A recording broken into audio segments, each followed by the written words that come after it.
the psyche of your guys coming off that weekend? I don't know, Steve. We got back at 3 o'clock this morning. I did see him and we talked a little bit, but we had a curfew and had to get on the plane, and so we haven't had a real chance to evaluate it. We got beat in all three phases of the game. Not only beat, just crushed in all three phases of the game. We were in Saturday's game, but we didn't throw enough strikes. We didn't play enough catch. We didn't have enough quality at bats, and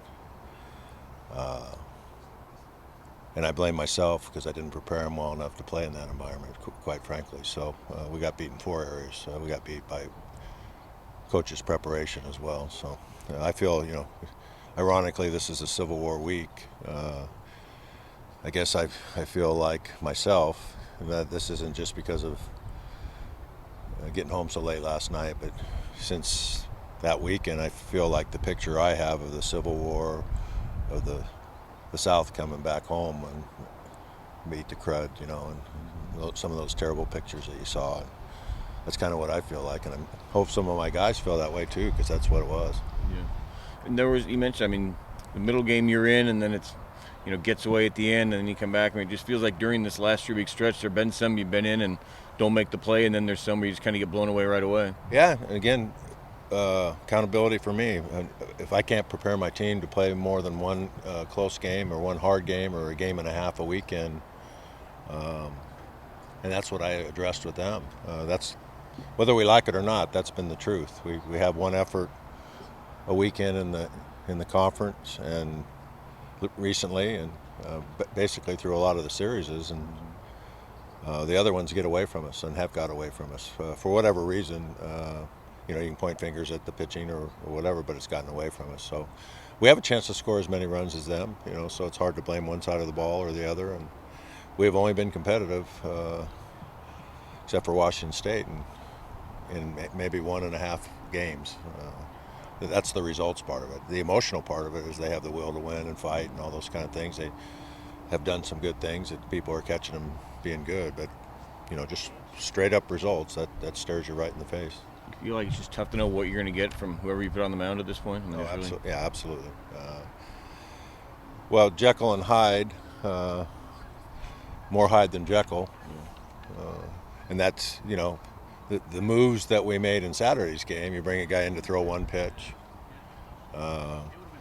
Alstrom's coming off an illness, and you try to milk another inning out because he looks like he's getting a second wind a little bit, and you don't have trust in the bullpen, and except for maybe Nelson, and look at his last 3 outings. So it's a hard thing to do. You're putting your finger in one hole and you're trying to match up and make great coaching moves and put guys in position to be successful, and unfortunately it backfired on us. That 5, I guess in the 6th, we made every move and actually, ironically, sometimes you make those and you don't have as much lead time, but we were way out in front of that.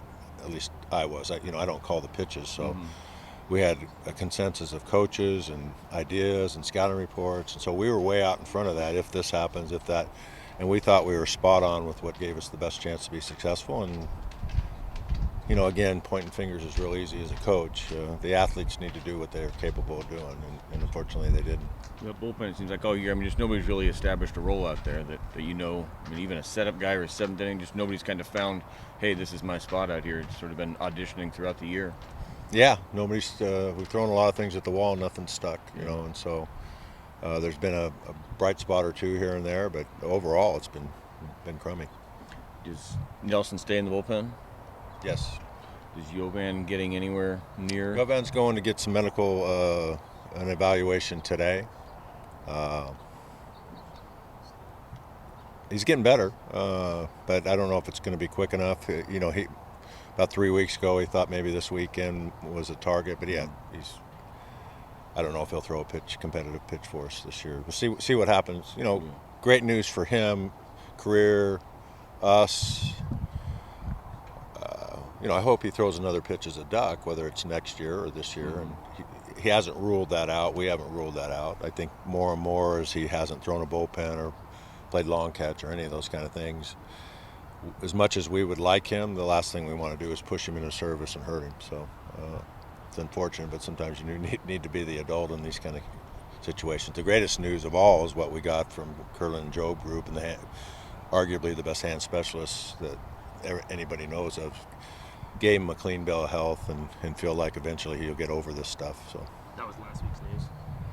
no, that was news when we were in Utah, when he went to Curlin and Job, and but it isn't like next week. There's no timetable.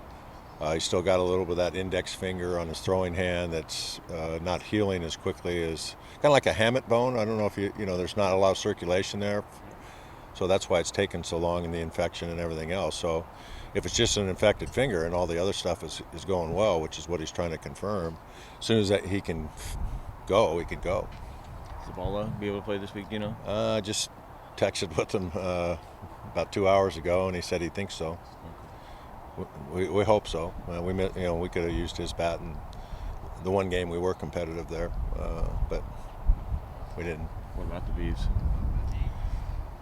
Well, they didn't have a good weekend, so they're going to be angry, and Beavs are still right in the hunt, obviously, in the conference, and they've let some things slide a little bit non-conference, which is unusual for them. I mean, heck, they've been such a machine for the last 2 or 3 years that you go, wow, they're human.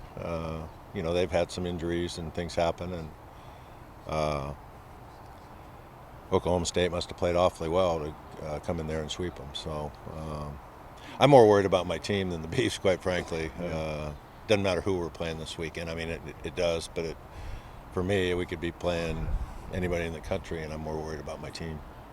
Gabe said he challenged some guys, or maybe some other guys did too, but sort of said, "Hey, we gotta be better than this." Is that something you've seen from your players or heard? Yeah, and that's what happens in in any industry when you're not doing well. Obviously, athletic industry for sure, but business is not going well, and so the leaders tend to challenge the workers and, hey, what can we do different? And I'll tell you what, we've tried a lot of different shirts on and speeches and metaphors and ask a lot of the players, and sometimes that becomes anti-productive, because if you guys are trying to get out of their roles and do too much, then that's anti-productive as well. So I can assure you that most of the guys are really hurting. It's like I said, the Civil War, I saw them, I saw the dejection in their faces, and I feel bad because I haven't been able to help them better. So that's my job, to get them prepared for that kind of thing. And it's a mixed bag. Some guys are emotionally they're there, but they're not performing as well as they could. But again, it's on me. I told them that we're going to talk a little bit more before we start working out today, and we're trying to hang on, but heck, we keep digging the hole deeper and deeper, and so a lot of people are jumping off the bandwagon, and what we need to do is make sure we're together and tough and focused, and just like I told them last week, if we were undefeated, the mission would still be the same. We got to have good practices, we got to be ready, we got to prepare, and we got to try to get better. All those coaching cliches, but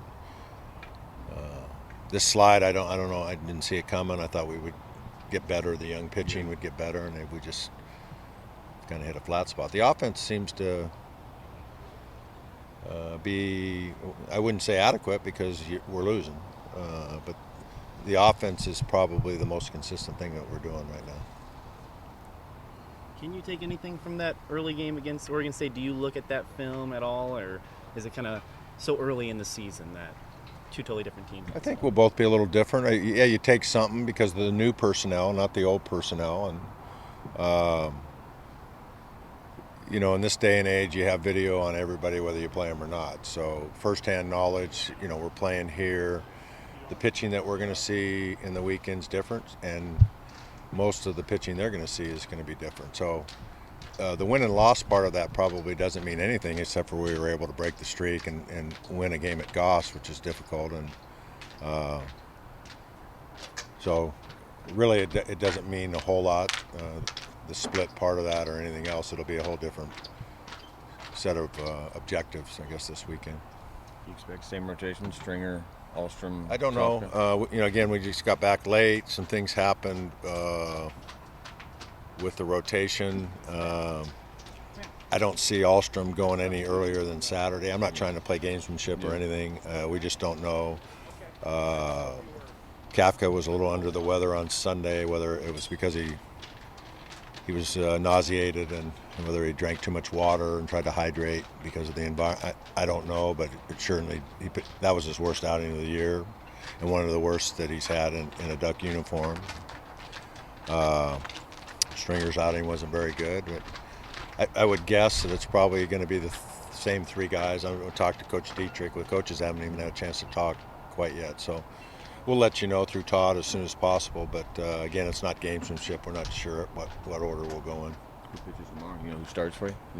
That's another good question. We don't. It's definitely going to be Johnny Allstaff because we threw everybody a whole bunch of times in Arizona, and that's what the game's demanded there. And somebody will get the start, but it'll be short start. Be a 1-inning start.